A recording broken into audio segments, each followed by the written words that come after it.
سورہ کہف آیت نمبر 59۔ نحمدہ و نصلی علی رسولہ الکریم، اما بعد، اعوذ باللہ من الشیطان الرجیم، بسم اللہ الرحمن الرحیم۔ وَتِلْكَ الْقُرَىٰ أَهْلَكْنَاهُمْ لَمَّا ظَلَمُوا وَجَعَلْنَا لِمَهْلِكِهِمْ مَوْعِدًا۔ صدق اللہ العظیم۔ اللہ تعالیٰ ارشاد فرما رہے ہیں وَتِلْكَ الْقُرَىٰ، اور یہ بستی ہیں، اہلکناہم، ہم نے ان کو ہلاک کر دیا، لما ظلموا، جب انہوں نے ظلم کیا تھا۔ قوم عاد ہے، قوم سمود ہے، قوم صالح ہے، اور جتنا ہے، کب ان کو برباد کیا؟ جب انہوں نے ظلم کیا، کفر کیا، شرک کیا، بدعات رسومات کرتے رہے، اسلام کی بغاوت میں جب کرتے رہے تو اللہ رب العالمین نے پھر ان کو پکڑا اور عبرت کا نشان بنا دیا، جس کی تفصیل پیچھے آپ پڑھ چکے ہیں۔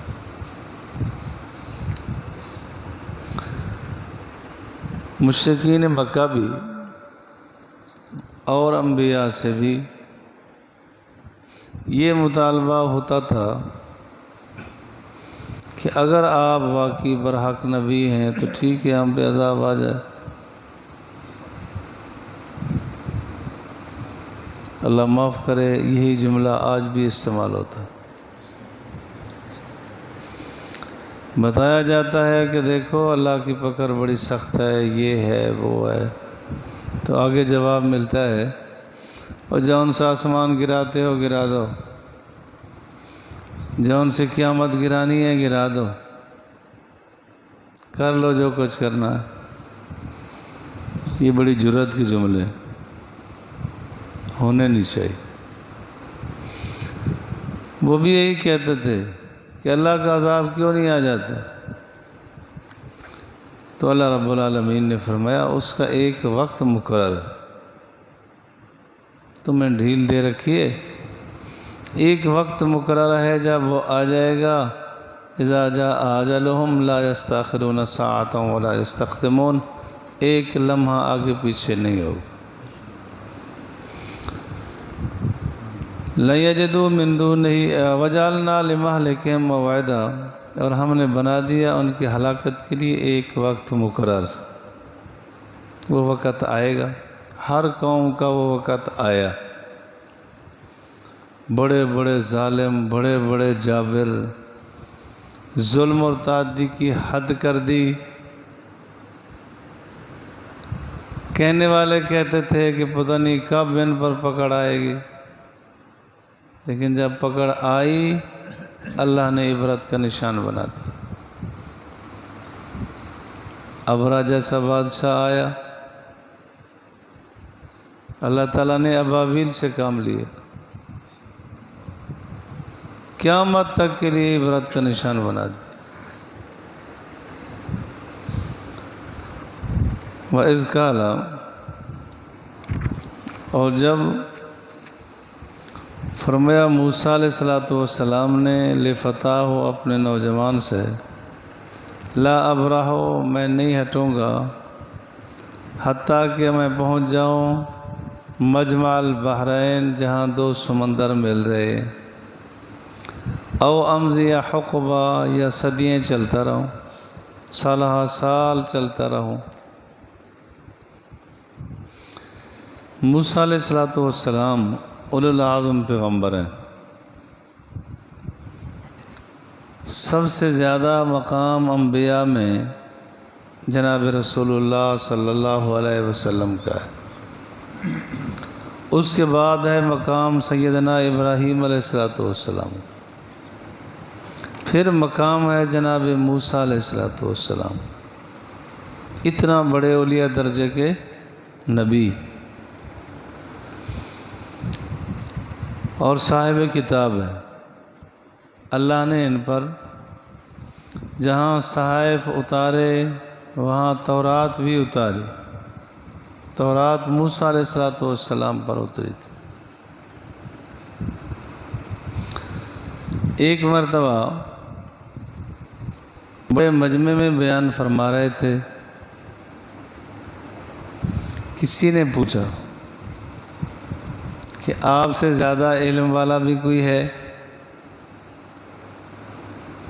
تو فرمایا اللہ نہیں۔ بات اپنی جگہ ٹھیک تھی کہ اس وقت دھرتی پر ان سے بڑا عالم کوئی نہیں تھا، نبی تھے، اولو العزم پیغمبر تھے، لیکن اس کے اندر ایک شائبہ تکبر تھا۔ چاہیے یہ تھا واللہ عالم، اللہ خوب جانتے، اللہ کے سپرد کرتے، لیکن انہوں نے فرمایا نہیں۔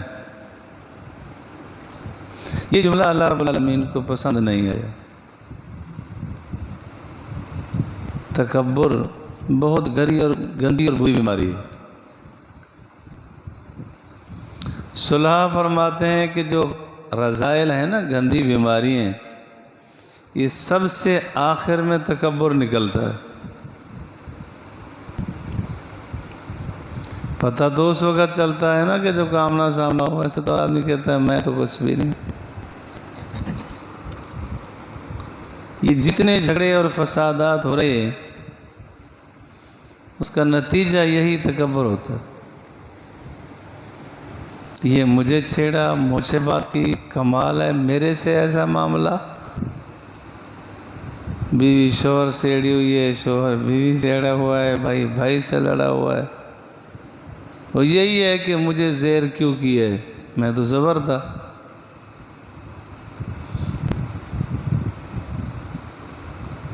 خواجہ غلام فرید رحمۃ اللہ علیہ فرماتے تھے نا کہ زیر بن زبر نہ بن مت پیش آوے، کہ عاجزی اچھی ہے، کہیں ایسا نہ ہو کہ تکبر کرو اللہ کا عذاب آ جائے۔ تو موسیٰ علیہ السلام نے فرما دیا کہ مجھ سے بڑا عالم کوئی نہیں،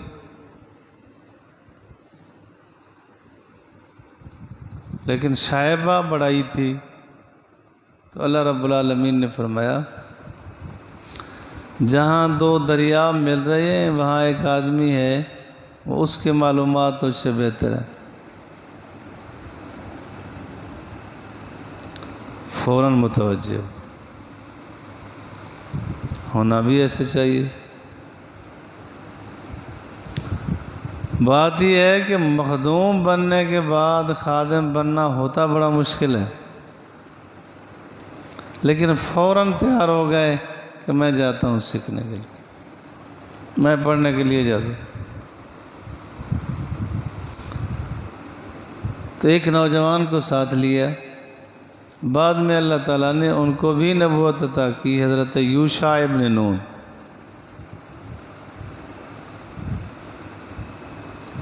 ان کو ساتھ لیا اور چل پڑے۔ عرض کیا یا اللہ علامت کیا ہوگی، کیا علامت ہوگی؟ بخاری شریف میں ہے کہ اللہ تعالیٰ نے فرمایا کہ ایک مچھلی لے لو، جس وقت وہ مچھلی زندہ ہو کے تم سے چلی جائے، نکلے، وہ جگہ ہوگی اس کی ملاقات کی۔ مچھلی لی، ٹوکرے میں رکھی اور چل پڑے۔ ایک بہت بڑے پتھر کی چٹان تھی، وہاں انہوں نے آرام کیا، اور بار بار موسیٰ علیہ السلام نے فرمایا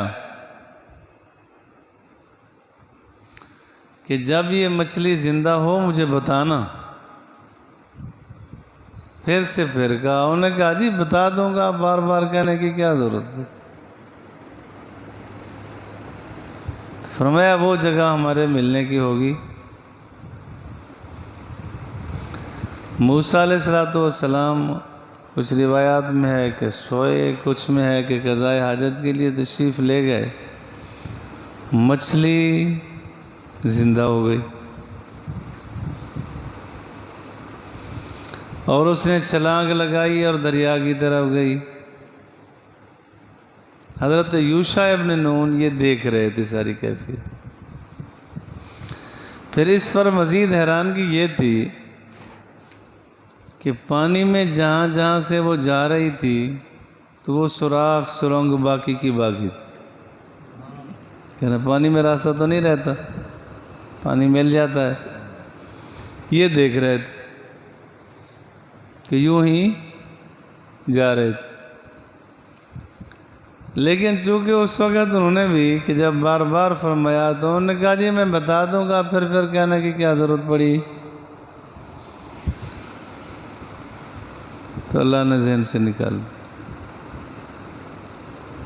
بھول گئے. ایسا موقع بھی اللہ کے سپرد ہو تو پھر کام آسان ہو جاتا. اگر وہ فرما دیتے نا کہ انشاءاللہ میں بتا دوں گا، کام آسان ہو جاتا. بھول گئے، اٹھے اور چل پڑے. ایک دن چلے، ایک رات چلے، اگلے دن صبح کہتے ہیں کہ جی اب تو تھک گئے، وہ ناشتہ لے آؤ. مچھلی کھائی بھی جا رہی ہے اور اس کو لے بھی جا رہے. انہوں نے کہا کہ جی وہ تو اس وقت زندہ ہو گئی تھی اور وہاں سے دریا میں چلی گئی. جہاں لیٹے تھے بیٹھے تھے اس سے قریبی آب حیات کا چشمہ تھا. وہاں سے کچھ پانی آیا، اس پہ لگا اور زندہ ہو گئی. اللہ قادر مطلق ہے، جس کو جیسے اٹھا دے. تو فرمانے لگے وہی تو موقع تھا جہاں ہم نے ملنا تھا. وہاں سے واپس آئے. اسی جگہ جب پہنچے تو دیکھا کہ ایک صاحب چادر اوڑھ کے لیٹے ہوئے. تو موسیٰ علیہ السلام نے فرمایا السلام علیکم ورحمۃ اللہ وبرکاتہ. انہوں نے جواب دیا اور فرمایا کون ہو؟ انہوں نے بتایا کہ میں موسیٰ علیہ السلام موسیٰ ہوں. بنی اسرائیل والا موسیٰ؟ کہتے ہیں ہاں بنی اسرائیل والا موسیٰ. تو انہوں نے کہا جی میں آپ کے پاس سیکھنے کے لیے آیا ہوں.